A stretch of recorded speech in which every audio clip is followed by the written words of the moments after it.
আসসালামু আলাইকুম প্রিয় দর্শক, অন্য মঞ্চের আলাপচারিতায় আপনাদের সকলকে আমন্ত্রণ জানাচ্ছি।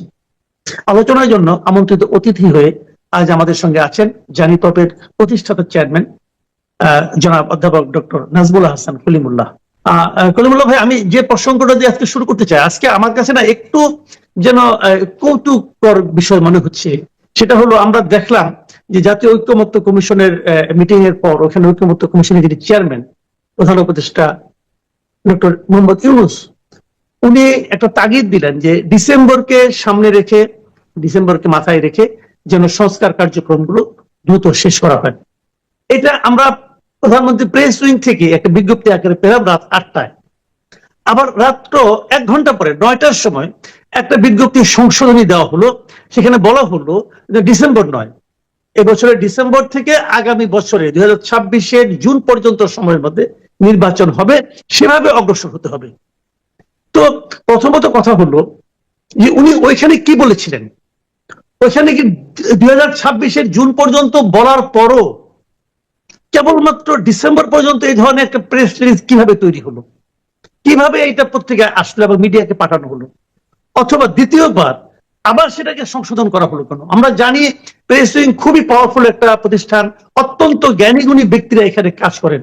তো তারা কি প্রথমবার ভুল করলেন নাকি দ্বিতীয়বার ভুল করলেন? দ্বিতীয়বার যদি সংশোধনী দিলেন, তাহলে প্রথমবার যখন ভুল করলেন সেটা কি প্রমাণ করে তাদের যোগ্যতার একটু ঝামেলা আছে? অথবা ওইটাই কি বলেছিলেন, নাকি পরে ওনাকে আবার বোঝানো হলো যে না, এটা তো আমরা আমাদের স্ট্যান্ড তো জুন পর্যন্ত। তো জুনে কি লাভ, জুনে যেতে হবে কেন, ডিসেম্বরের সমস্যাটা কি? এই বিষয়টা নিয়ে আপনার কি বিশ্লেষণ এই ব্যাপারে, এটা যদি ক্লিয়ার করতে পারতেন। ধন্যবাদ। দেখুন, এখানে অনেকগুলো ইফেন্ট বাট আছে। আপনার এখানে উপস্থিত ছিলেন সরকার প্রধান, মাননীয় প্রধান উপদেষ্টা, প্রধানমন্ত্রীর পদমর্যাদায় যিনি অধিষ্ঠিত প্রফেসর ডক্টর ইউনূস, আমাদের একমাত্র নোবেল লরেট, দুটি সংস্কার কমিশনের চেয়ার আমার সতীর্থ বন্ধু প্রফেসর ডক্টর আলী রিয়াজ, এবং আমাদের আরেক অগ্রজপতি সহযোদ্ধা প্রফেসর ডক্টর বদিউল আলম মজুমদার। এই তিনজন বাদে মুনির হায়দার, আপনার আমার পরিচিত, মার্কিন মূল্যকে দীর্ঘদিন ব্যাপৃত ছিলেন, 21 টেলিভিশনে কাজ করতেন। আবার আমাদের সাবেক ইউনাইটেড ঢাকার মেয়র প্রয়াত খোকা মহোদয়ের সঙ্গে সার্বিক দায়িত্ব পালন করেছেন বলে শোনা যায়।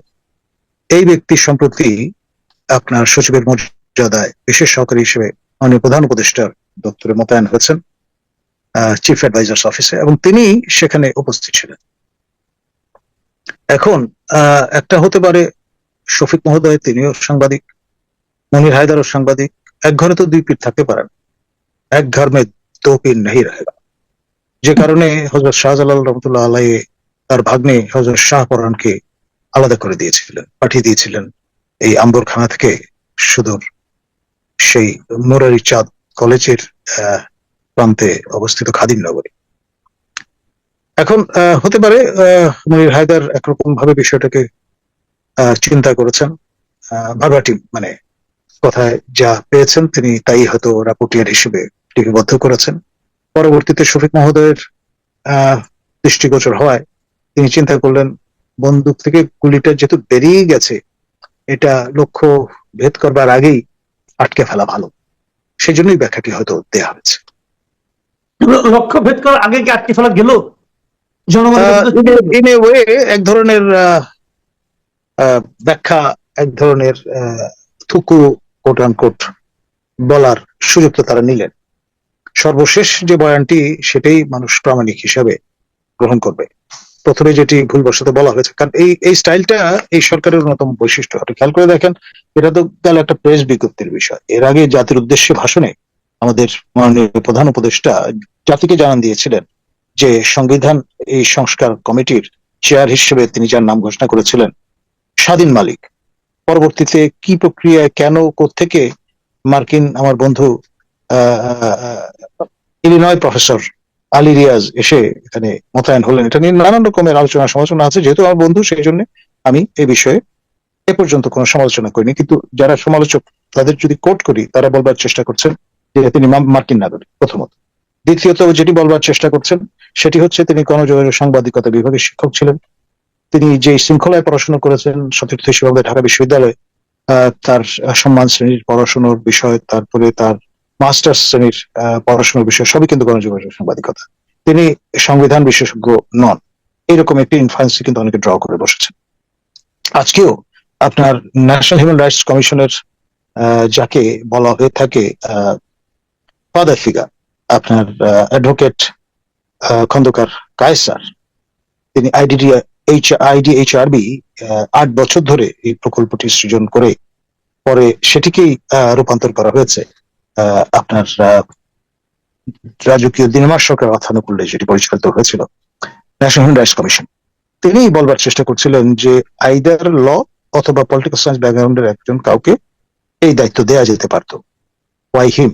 এই যে বিভিন্ন শ্রেণী, তিনি একজন কানাডার নাগরিক, সেখানেই প্র্যাকটিস করেন ল, মানে একেবারেই আপনার ম্যান অফ দ্য স্ট্রিট বলার সুযোগ নেই, যাকে আমরা রাম শ্যাম যদু মধু বলি বাংলায়, ইংরেজিতে টিক টম হ্যারি। নো, উনি নাম ভূমিকা পালন করেছেন বিলিয়ার মতো থিঙ্ক ট্যাঙ্ক প্রতিষ্ঠার ক্ষেত্রে, পরবর্তীতে ন্যাশনাল হিউম্যান রাইটস কমিশনের ক্ষেত্রে। ফলে একেবারে উড়িয়ে দেওয়ার মতো বিষয় নয় কিন্তু এই যুক্তিগুলো।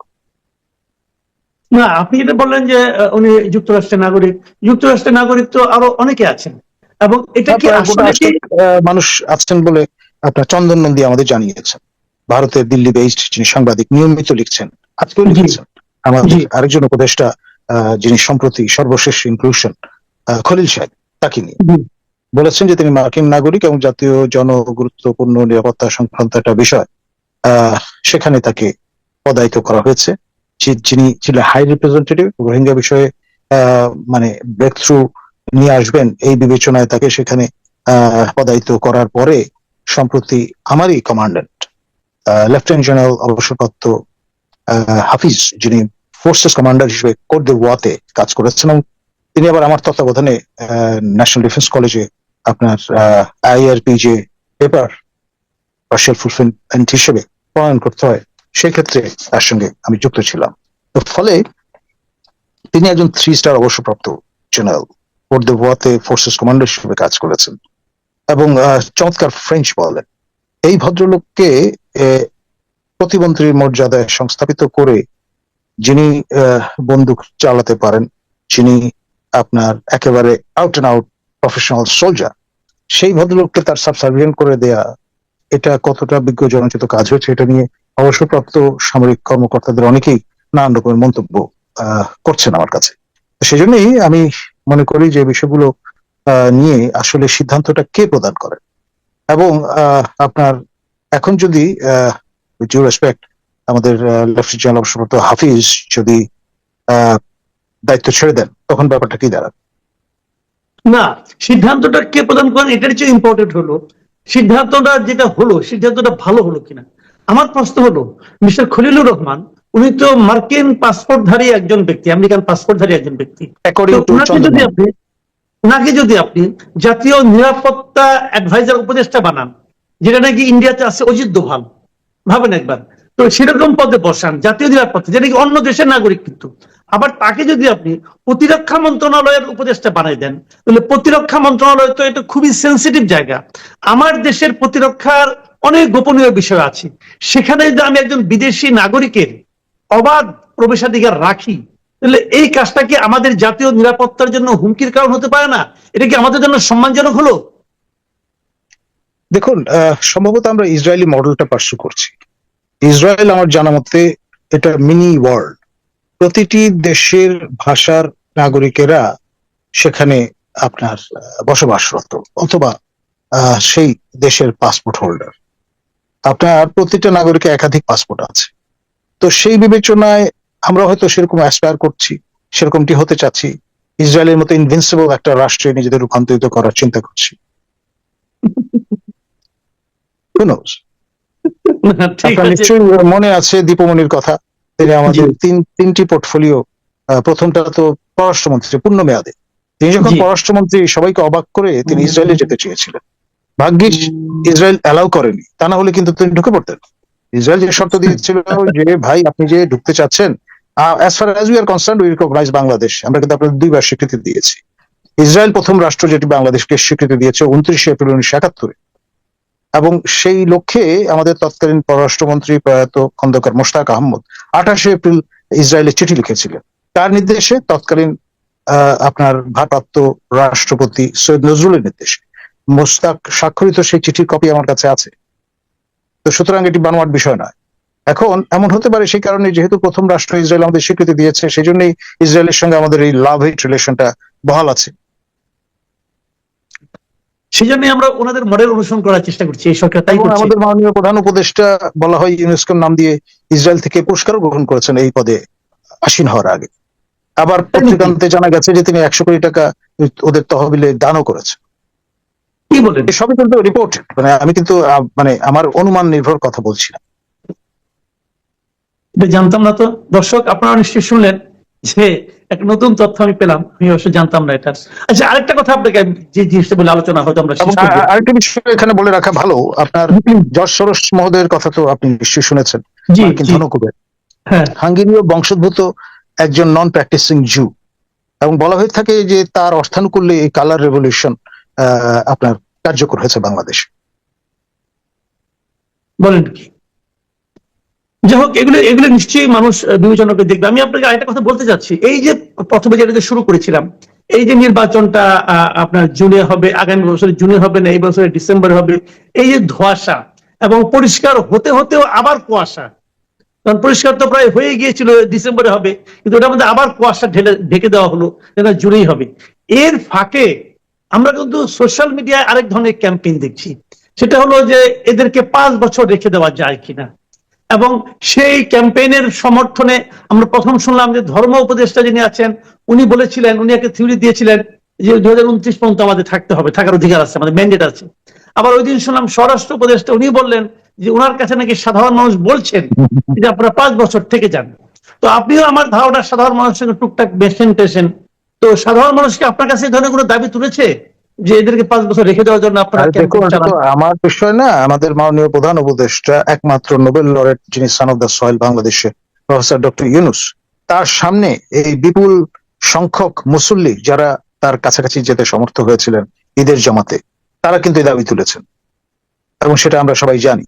এখন এই লোকগুলো পাজামা পাঞ্জাবি পরে আমাদের ডিজিএফআই বা এনএসআই আন্ডার ডগ কিনা হু নোস, কিন্তু অনেকে যখন দেখেছেন শুনেছেন, তারা তো তাদের সাধারণ মুসল্লি হিসেবেই বেনিফিট অফ ডাউট দেবেন, এটাই স্বাভাবিক। না, ওরকম তো আপনার শেখ হাসিনা যখন ক্ষমতায় ছিলেন তখন তো তাকে অনেকে বলতো যে আজীবন শেখ হাসিনা থাকবেন, 2046 পর্যন্ত থাকবেন। কারণ ওই সংখ্যাটা যদি আপনি সাধারণ জনগণের প্রতিনিধি হিসেবে বিবেচনা করতে চান, তাহলে সে ঠিক হবে? দেখুন, যারা বলেছিলেন তারা দেশের অবস্থাপন্ন মানুষ, ব্যাংকের মালিক, ধনকুবের, হেলথি রিচ, এই ধরনের লোকজন। এখন তারা তো একেবারেই ক্ষুদ্রাতি ক্ষুদ্র অংশ জনগণের, যদিও তারা প্যাট্রন, এমপ্লয়ার, অনেকের আপনার রুটি রোজগারের ব্যবস্থা করে দিয়েছিলেন, সেটা ভিন্ন বিষয়, কিন্তু কোন অবস্থায় তাদের সাধারণ মুসল্লিদের সঙ্গে তুলনা করা যাবে না। তারা যাবে না, কিন্তু তারাও তো এক ধরনের মানুষ, তারাও তো একটা ভোট দেয়। আর এখানে সাধারণ মুসল্লি, দেশের জনগণ হলো 18 কোটি, এদেশের ভোটার হলো প্রায় 10 কোটির মতো, আর এখানে সাধারণ মুসল্লি কয়জন, এবং তারাই কি জনগণ টোটাল পপুলার মানে জনগণের সাধারণ মানুষের প্রতিনিধিত্ব করে কিনা, এটা নিয়েও কিন্তু একটা প্রশ্ন থাকবে। তো আপনার কি মনে হয় ক্যাম্পেইন চালানো হচ্ছে? এটার উত্তর হতে পারে একেবারে মানব সভ্যতার উষালগ্নে আপনাকে যেতে হবে উত্তর খুঁজতে হবে। আপনার গ্রিক সভ্যতায় আমরা অ্যাথেন্স, স্পার্টার কথা জানি, নগর রাষ্ট্র, সেখানে প্রত্যক্ষ গণতন্ত্রের প্র্যাকটিস ছিল, অর্থাৎ সংখ্যা ছিল লোক কম, এবং তারা সবাই এক জায়গায় বসে সমবেত হয়ে হ্যাঁ বা না এই ধরনের ভোটাভুটিতে যেতেন প্রকাশ্যে। সেখানে ইউনিভার্সাল অ্যাডাল্ট ফ্র্যাঞ্চাইজের মতো গোপনীয়তার এলিমেন্ট মেনটেন করতে হতো না, কারণ চোখে দেখা যায়, কানে শোনা যায়, এরকম দূরত্বে উপবিষ্ট মানুষজনের সম্মতির ভিত্তিতে সিদ্ধান্ত নেওয়া যেতে পারত। সম্ভবত এরা সবাই খালেজ দিলের মুসল্লি, সেরা ধর্মপ্রাণ মানুষ, সেই জন্য তাদের বিষয়টা হয়তো সামনাসামনি গ্রিক স্টাইলে আপনার ফলো করার একটা চেষ্টা হয়েছে। আপনার প্লাটো, অ্যারিস্টটল, এদের তো আরবি নামও ছিল, আফলাতুন, নিশ্চয়ই ভুলে যাননি আপনি। জি, অনেক ধন্যবাদ জনাব প্রফেসর নাজমুল হাসান কলিমুল্লাহ। প্রিয় দর্শক, আপনারা শুনলেন ডক্টর নাজমুল হাসান কলিমুল্লাহ ওনার স্বভাব সুলভ ভঙ্গিতে বিভিন্ন জটিল প্রশ্নের জবাব দিলেন, ওনার মূল্যায়নের কথা শোনালেন আপনাদেরকে। এর মধ্যে অনেক ইঙ্গিত আপনারা পাবেন এবং অনেক রসিকতার মধ্যে অনেক সিরিয়াস কথা উনি বলেছেন। আমার ধারণা আপনাদের ভালো লাগবে, আমার নিজেরও ভালো লেগেছে। আগামীতে আবার আমরা ওনার সঙ্গে বসার চেষ্টা করব। আপনারা সবাই ভালো থাকবেন। এখন এই পর্যন্তই। আল্লাহ হাফিজ।